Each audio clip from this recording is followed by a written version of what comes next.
ঘাটালে ওইটা এরকম হয়, মানুষ কত ভালো। তো আজকে ঘাটালে তোমার পূর্ণভাবে কি বলবো, মানুষের সঙ্গে আলাপ হচ্ছে, দেখা হচ্ছে, কেমন লাগছে ঘাটালে এসে? আমি খুব ভালো আছি। সাধারণত প্রথমে কোথাও গেলে প্রথম প্রশ্নটা যেটা আমি জিজ্ঞেস করি সেটা হলো কেমন আছো। কিন্তু কিন্তু ঘাটালের খবর আমি এতটাই রাখি যে আমাকে লোকেরা জিজ্ঞেস করে ঘাটাল কেমন আছে। একদমই তাই। তবুও অনেকদিন পর আমার কলকাতাতেও ফেরা, আমি বম্বেতে ছিলাম, তো তাই আর একবার জিজ্ঞেস করে নিচ্ছি কেমন আছো ঘাটাল। এতটা খারাপ রেখেছে একজন, কেমন আছো ঘাটাল। Thank you. হ্যাঁ, তাহলে তাহলে বলুন আমাকে বারবার আসতে।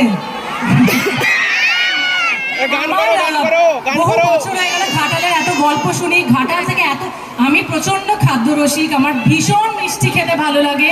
আমি ঘাটালের এখান থেকে যত বাড়ি মিটিং হয় যাই হয় সব সময় আমার বাড়িতে মিষ্টি পৌঁছে যায়, নানান রকমের খাবার পৌঁছে যায়। কিন্তু একটু ফর্মালিটি করে বলতেই হবে, আজকে ফাইনালি যে আমার ঘাটালে আসা হয়েছে, তো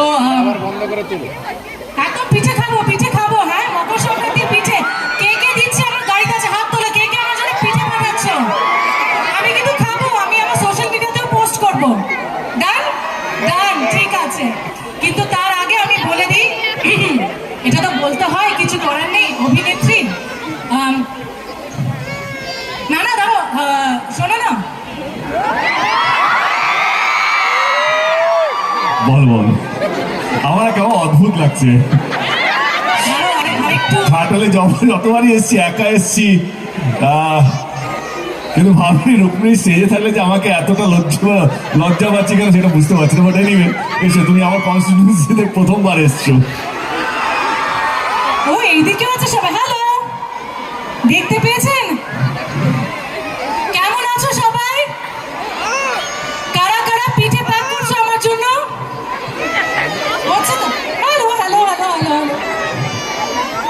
সত্যি খুব ভালো লাগছে। মঞ্চে যারা আছে তাদের সাথে বহু বছর ধরে চেনা পরিচিতি সবই আছে, অনেক কথা শুনেছি, কিন্তু এখানে এসে আমাকে এটা বলতেই হবে যে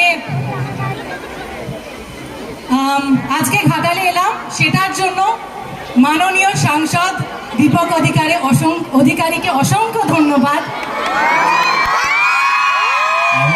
আমি তো চাইছিলাম না আসুক, আমি চাই রাম এবং আমাদের পুরো কমিটি মেম্বার তারা চাইছে রুকুনি দিয়ে আসুক। আপনাদের সাংসদ শুধু চাই অন্য অভিনেত্রীরা আসুক।